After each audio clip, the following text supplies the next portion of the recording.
Opa, gente, Jennifer Versosa, diretamente dos estúdios NIT, com nova matéria no ar.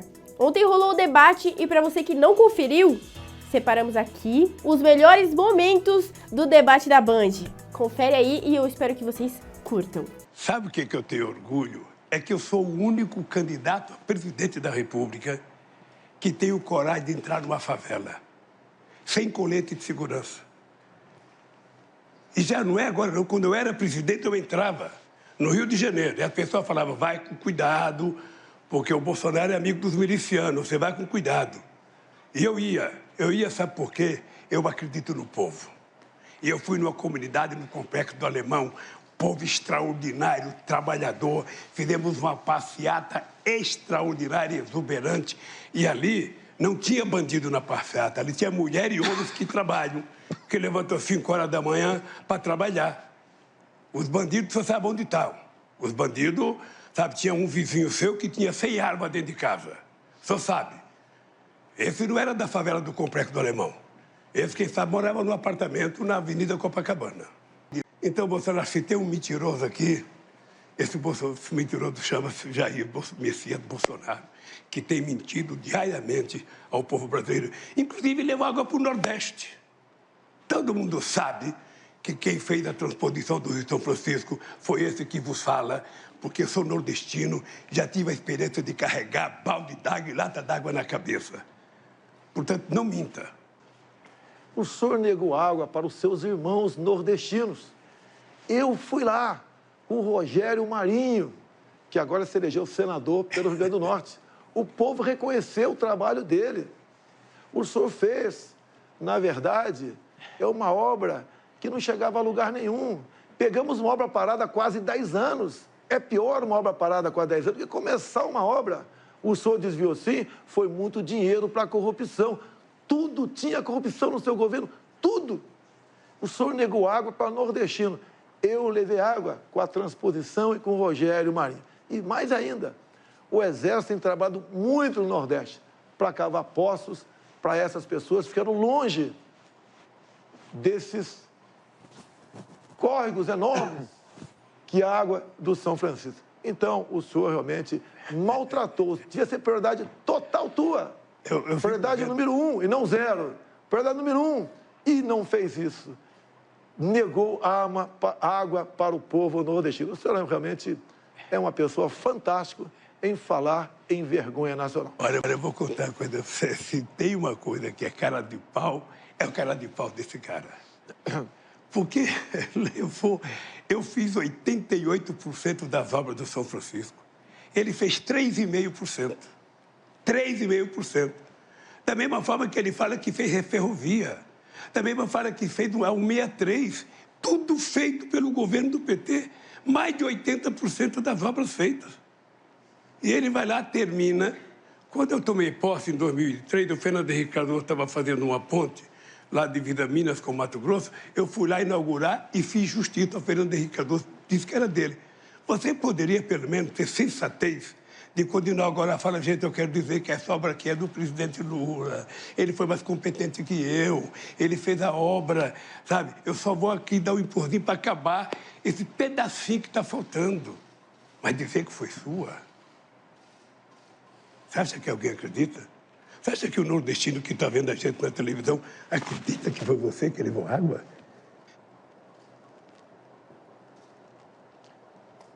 Se o senhor fez 86% das obras no seu governo... 88. Parabéns. 88. Dilma ficou mais meia dúzia de anos. Não terminou os 12 que faltavam. Se o senhor mandava no governo Dilma, quem está mentindo? Por que em 6 anos não concluiu, já que faltava apenas 12%? Quando o senhor fala em BR-163, não inventa. Faltavam 50 quilômetros. Essa é a BR que passa lá pelo Pará. Quando assumimos, o Tarcísio, em 6 meses, com o Exército Brasileiro, fez essa obra, que passou pelo seu governo, por Dilma, 14 anos, e esses 50 quilômetros foi esquecido. Ou seja, não fale em infraestrutura e não fale água para o Nordeste sem ter um mínimo de conhecimento. O senhor deve se lembrar muito bem, é do desviado em dinheiro e não em água para o Nordeste. O senhor fala muito. Na verdade, nada fez. O Tarcísio, sim, trabalhou, mas ele não era dono da caneta, ele não era dono do recurso. Fez o possível. E quando foi trabalhar comigo, ele sentiu-se como a pessoa mais útil do mundo, e o que foi verdade. Concluiu obras por todo o Brasil. Se em vez de ter ministros, como o senhor teve no passado, quase todos presos, tivesse pessoa da linha do Tarcísio na frente, muitas obras seriam feitas sim. Então, a grande verdade, o senhor não fez nada pelo Brasil, a não ser transpor dinheiro público para o seu bolso e dos seus amigos. Porque um cidadão tem a cara de pau e a disfarçatez que tem, o presidente, de dizer que nós não fizemos nada para o país, ele era deputado. Ele nunca fez um discurso contra o governo Lula. Nunca fez um discurso. Procurei nos anais do Congresso Nacional. Esse cara tem raiva do Lula, ele ter feito um discurso contra o Lula. Não! Não, ele não fez, sabe por quê? Porque, no fundo, ele sabe que eu fui o presidente que mais investi nesse país, mais e mais ainda, foi o que mais cuidei das Forças Armadas. A aeronáutica não tinha avião, a marinha não tinha navio, o exército não tinha nem coturno. E eu dei. Prezada jornalista Vera, satisfação revela. Só que para deixar bem claro, a proposta de emenda à Constituição, ora em tramitação na Câmara, é da senhora Luísa Erundina. E tem 40 deputados do PT que deram o devido apoiamento. Ou seja, em 2013, a senhora Dilma Rousseff, que exercia forte influência do senhor Lula, tentou criar mais 4 vagas para o Supremo Tribunal Federal. Da minha parte, está feito o compromisso. Não terá nenhuma proposta. Como nunca estudei isso com profundidade. Mas deixo claro, no momento, o PT tem 7 ministros indicados para o Supremo Tribunal Federal. Eu tenho 2. Caso eu venha a ser reeleito, eu tenho mais 2. Eu ficaria com 4 e o PT com 5. Está feito o equilíbrio. Agora, quanto a currículo, obviamente, isso passa por cada presidente, que é uma indicação do mesmo e passa por uma sabatina no Senado Federal. Faltou só o senhor Lula, o senhor dizer que o senhor só é candidato à presidência da República por causa de um ministro que foi cabo eleitoral de Dilma Rousseff e depois, por ela, foi indicado para o Supremo Tribunal Federal, o senhor Fachin. Então, o senhor só está disputando a eleição aqui por obra e graça de um amigo indicado pelo PT. Política de preços.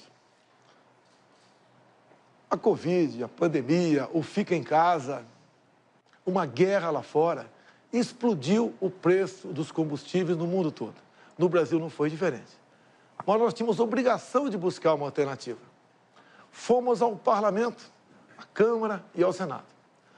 Foi apresentada uma proposta, um projeto, muito debatido. No final, o Congresso votou e eu sancionei a redução do teto do ICMS para 17% no máximo. E eu, como presidente da República, abri mão de todos os impostos federais dos combustíveis. Deixo claro que essa proposta, todos os senadores do PT votaram contra, obviamente, no Senado Federal. Isso puxou o preço das coisas lá para baixo. Estamos no 3º mês com deflação. Segundo a Abras, do mês passado para agora, os produtos da cesta básica do supermercado caíram em média 20%. Temos hoje uma das gasolinas mais baratas do mundo. Trabalho de quem? Jair Bolsonaro e Congresso Nacional. O mundo todo, com alta nos combustíveis, alta de inflação, e o Brasil no caminho certo com Paulo Guedes. Orgulho do nosso governo, a economia e o povo em primeiro lugar. Eu, quando eu ouço o meu adversário falar, eu fico imaginando que mundo ele está. Primeiro porque esse país hoje só refina 80% da gasolina que usa. A gente refinava 100%, a gente refinava tudo que a gente consumia. Esse país parou de refinar, portanto, a gente tem hoje com a privatização da BR, dizendo que a BR tinha monopólio, era preciso ter mais empresa concorrendo, que ia baixar o preço. Aí vendeu-se a BR, vendeu-se a BR, e hoje nós temos 392 empresas importando gasolina dos Estados Unidos sem pagar imposto e com o preço dolarizado. Ora, na verdade, o preço não tem que ser dolarizado porque a gente faz a exploração em real, a gente paga o salário dos pessoal em real e a gente fazia as próprias plataformas e a sonda aqui, coisa que não faz mais. Eu acredito piamente que eu sou contra a privatização. Acho que privatizar a Petrobras é uma loucura. O governo dele acabou de privatizar os gasodutos e hoje a gente paga 3 bilhões de reais por ano de aluguel do gasoduto, para usar os gasodutos. Ou seja, em 10 anos já se consumiu o dinheiro que pegou e mesmo assim a gente vai continuar pagando 3 bilhões. Eu, sinceramente, acho que privatizar não é solução para nada. Olha, o meu adversário teve 36 processos, sabe, tirando o programa dele de mentira. 36 fake news, a Suprema Corte tirou, o Superior Tribunal Eleitoral tirou dele. Numa demonstração de que faz parte do cotidiano dele. A imprensa publica fartamente que há pelo menos 6 ou 7 mentiras por dia contadas, brinca de se contar mentira, levanta de madrugada, tem vontade e vai e conta uma mentira, faz uma live e conta uma mentira, sabe? Levanta até 1h da manhã para fazer live. Eu, sinceramente, acho, eu já participei de outras campanhas. Você sabe que eu já participei de campanha contra o Fernando Henrique Cardoso, contra o Collor, contra o Serra, e o nível era outro. Era um nível civilizado. Era um nível em que a verdade sempre prevalecia. A verdade sempre estava na ordem do dia. A gente debatia o futuro do país, a gente debatia economia, debatia trabalho, debatia salário, sabe? Por exemplo, sabe, nós temos 36 milhões de pessoas que vivem com salário mínimo e faz 4 anos que não se aumenta o salário mínimo nesse país. Eu acho que a campanha tem que ser regulada, a justiça tem que tomar decisão e toda vez que houver a mentira, nós vamos entrar com processo para tirar as coisas que são mentirosas. Porque o povo, se votar num candidato que mente, sabe que esse candidato não vai governar corretamente. Lula, se você não mentisse, não seria você. Você me chama o tempo todo de genocida, miliciano, canibal. E a última, o seu programa, influenciado por Gleisi Hoffmann, me acusou de pedofilia, tentando me atingir naquilo que eu tenho mais de sagrado, defesa da família brasileira, defesa das crianças. Ato contínuo que aconteceu no dia de hoje. O senhor Alexandre de Moraes dá uma sentença contrário a essas fake news, essas mentiras.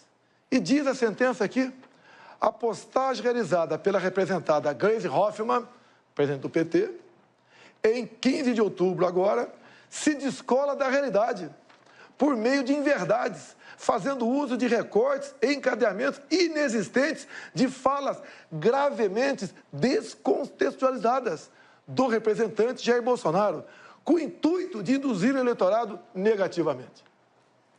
Tal contexto evidencia a divulgação de fato sabidamente inverídico, notadamente por se tratar de notícia falsa divulgada durante o segundo turno da eleição presidencial.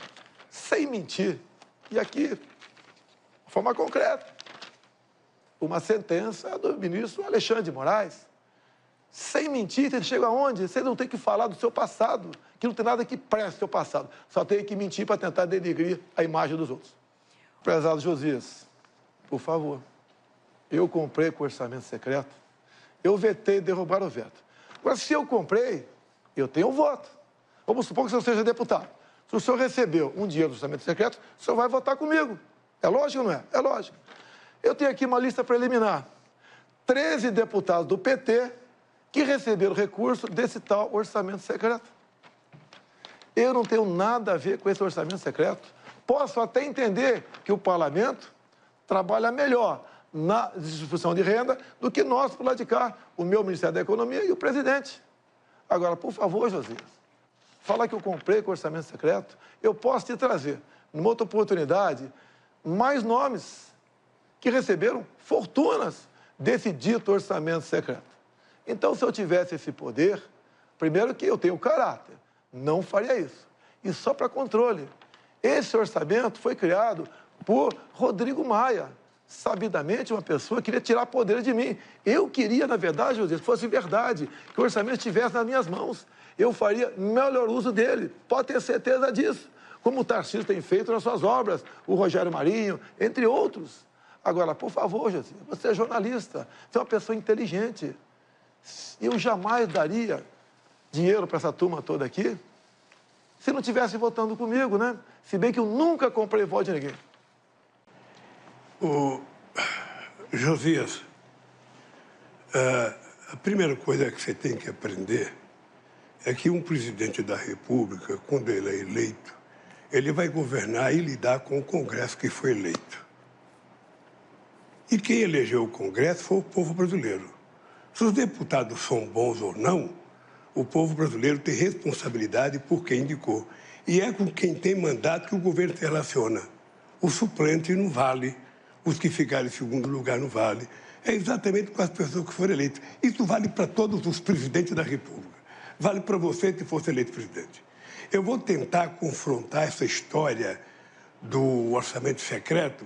Eu vou tentar criar um orçamento participativo, que foi uma coisa que nós criamos nos estados brasileiros. Todo mundo se lembra que o sucesso do orçamento secreto nas prefeituras do PT foi... A ONU pediu para que a gente, fosse para o mundo divulgar o orçamento participativo. Agora, com a internet, nós vamos tentar fazer um orçamento participativo. Nós vamos pegar o orçamento, o orçamento do ano que vem já está pronto. Eu vou ganhar as eleições, vou tomar posse, o orçamento já está pronto. Eu não sei se eu vou mudar o orçamento ou não. Mas nós vamos pegar o orçamento e vamos mandar para o povo dar opinião para saber o que ele quer efetivamente que seja feito, para ver se a gente consegue diminuir o poder de sequestro que o Centrão fez no presidente Bolsonaro. Até que enfim, uma verdade, uma sinceridade. Os alunos ficaram mais analfabetos do que já eram. Os já eram, foi do teu governo, Lula. E Dilma. A garotada ficou 2 anos em casa. Eu fui contra isso. Mas vamos aos fatos. Nós já estamos fazendo. O nosso ministro da Educação tem um aplicativo que foi aperfeiçoado e já está há 1 ano em vigor. Chama-se Grafogame. Ou seja, num telefone celular, se baixa o programa e a garotada fica ali. Letra A, ela aperta o A, aparece o som de A. Vai para sílabas, C, A, K. E no passado, no tempo do Lula, a garotada levava 3 anos para ser alfabetizada. Agora, em nosso governo, leva 6 meses. Ou seja, a grande diferença está aí. A gente não fala o que vai fazer, a gente mostra o que está fazendo. O seu Paulo Freire, Lula, não deu certo. E mais do que isso, nós vamos começar agora com o FIES técnico para a garotada do ensino médio ter uma profissão. Auxiliar de enfermagem, marceneiro, entre tantos outros. Essa é a diferença do nosso governo e do teu. Tu nunca se preocupou em educar ninguém no Brasil. Nós educamos e alfabetizamos. Lula, você não respondeu a pergunta do Josias de Souza sobre o Petrolão. Petrolão foi o maior esquema de corrupção da história da humanidade. O endividamento da Petrobras, com desvio de recursos, com compra de refinarias como Passadina, com o começo da construção de 3 refinarias, uma no Maranhão, outra no Pernambuco, outra no Rio de Janeiro. Não concluiu nenhuma, só ali se enterrou 90 bilhões de reais. Dinheiro, Lula, que você enfiou no ralo e grande parte dividiu com seus amigos. Muitos devolveram centenas de milhões de reais. Lula, a Petrobras se endividou em 900 bilhões de reais. Isso equivale a você fazer 60 vezes a transposição de São Francisco. Lula, responda sobre o Petrolão. O Brasil tem um potencial extraordinário e se houve corrupção na Petrobras, olha, prendeu-se o ladrão que roubou, acabou. E prendeu porque houve investigação. porque no nosso governo nada era escondido. A gente não tinha sigilo. Não tinha sigilo do filho, da filha, não tinha sigilo do cartão de crédito. A gente não tinha sigilo das casas, nada, tudo era ali. Era o portal da transparência e era a lei de informação, a lei de acesso à informação, que foram duas obras-primas que o PT criou para que o povo acompanhasse em tempo real a coisa que foram feitas nesse país. O dado concreto é o seguinte, é que se houve corrupção na Petrobras, não precisava ter quebrado as empresas como foi quebrada as empresas. Você prendesse quem roubou e deixasse as empresas trabalhando, porque foram 4 milhões e 4 mil empregos que se foi para a casa do chapéu. 4 milhões e 400 mil empregos. E, além disso, 270 bilhões que se deixou de arrecadar, deixou-se de se investir e 58 bilhões que se deixou de arrecadar. Esse foi o desastre do Brasil. Esse foi o desastre no Brasil de uma empresa que poderia estar exportando derivado nesse momento, ganhando muito mais dinheiro do que está ganhando agora. Por isso, meu caro, eu não tenho nenhum problema de explicar o petrolão, o petrolinho. Eu quero você explicar a forma sigilosa que você colocou tantas coisas na sua vida. Tudo é motivo de sigilo, tudo é motivo de sigilo, tudo é motivo de sigilo. Você sabe que isso tem perna curta, porque vai acabar. Porque eu vou ganhar as eleições e quando chegar dia 1º de janeiro, eu vou pegar o seu sigilo e vou mandar o povo brasileiro saber por que você esconde tanta coisa. Afinal de contas, se é bom, não precisa esconder. É isso.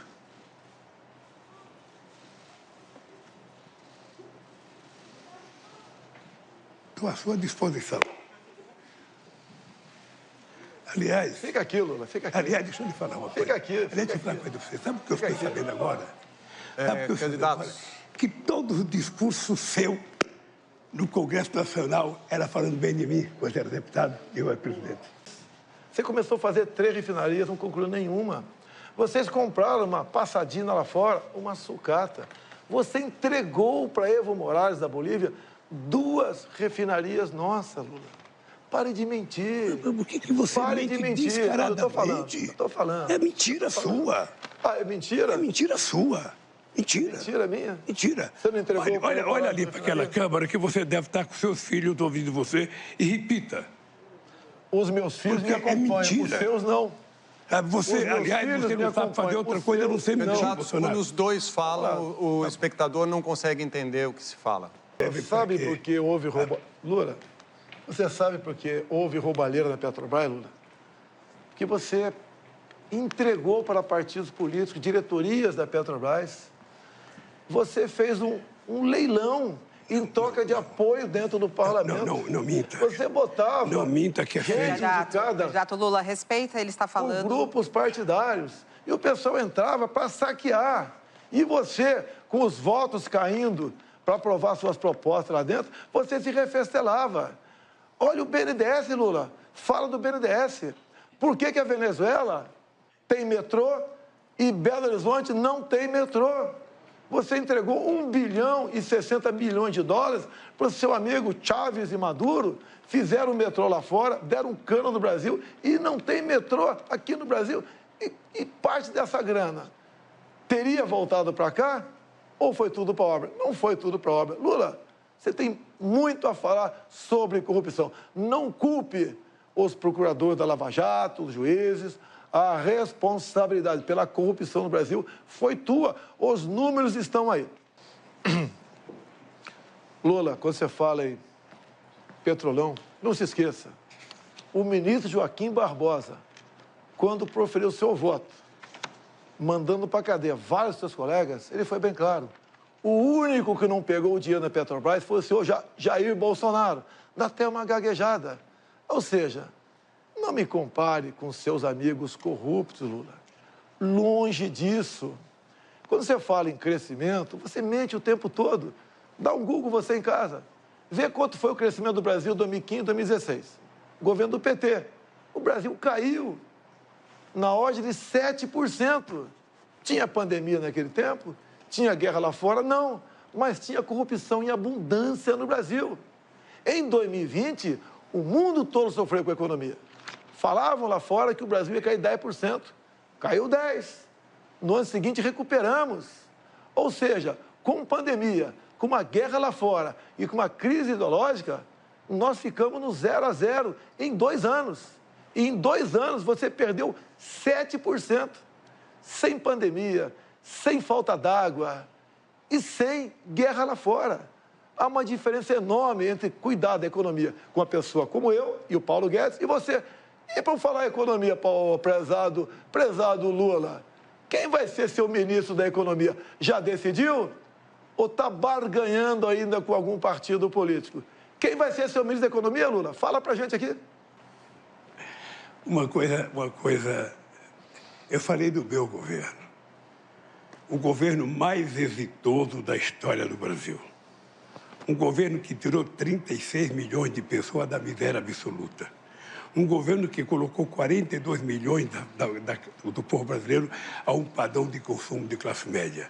O governo que faz mais universidade na história do Brasil. O governo que mais colocou jovens. Nós pegamos o Brasil com 3 milhões e meio de jovens na universidade, deixamos com 8 milhões de jovens na universidade. O Brasil tinha 140 escolas técnicas, nós fizemos 422 escolas técnicas. Ou seja, nós aprimoramos porque nós tínhamos o melhor ministro da educação do Brasil, que era o companheiro Fernando Haddad. O melhor ministro da Educação, que fez o Fundeb. O orçamento da educação subiu 160% no nosso governo. A gente criou o piso salarial dos professores, porque esse país estava dando um salto de qualidade. O Brasil era a 12ª economia do mundo, chegou à 6ª economia do mundo. Eu não sei se o adversário meu se lembra, eu era o único presidente do Brasil, da história do Brasil, convidado para todas as reuniões do G8 e convidado para 2 reuniões do G20. E por que a gente era convidado? Porque tinha uma coisa que a gente cuidava que você não cuida, que era a questão do clima. Foi no nosso governo o menor desmatamento da Amazônia. Foi no nosso governo. Então fica aqui que eu explico. Sabe? Pode ficar aqui? Pode. Dá um Google em casa aí. Desmatamento, 2003 a 2006. 4 anos do governo Lula. Depois dá um Google. Desmatamento, Jair Bolsonaro, 2019 a 22. No seu governo, foi desmatado mais do dobro do que no meu. Dá o Google em casa. Deixa ele falar. Dá o Google, não, deixa ele terminar, Lula. Dá o Google em casa. Você desmatou 2,5 vezes mais do que no meu governo, Lula. Você fala em economia, eu peguei o Brasil endividado, quebrado contigo, roubalheira. Agora, esse ano, o Brasil passou da 13ª para a 10ª economia do mundo. E mais ainda, quando você fala em educação, quem foi que deu o maior reajuste aos professores do Brasil? Você está olhando para ele, Jair Bolsonaro, 33%. Isso é tratar com dignidade dos professores. Quem invade está transgredindo a lei e isso vai acabar. Isso vai acabar. Não tem conversa mole.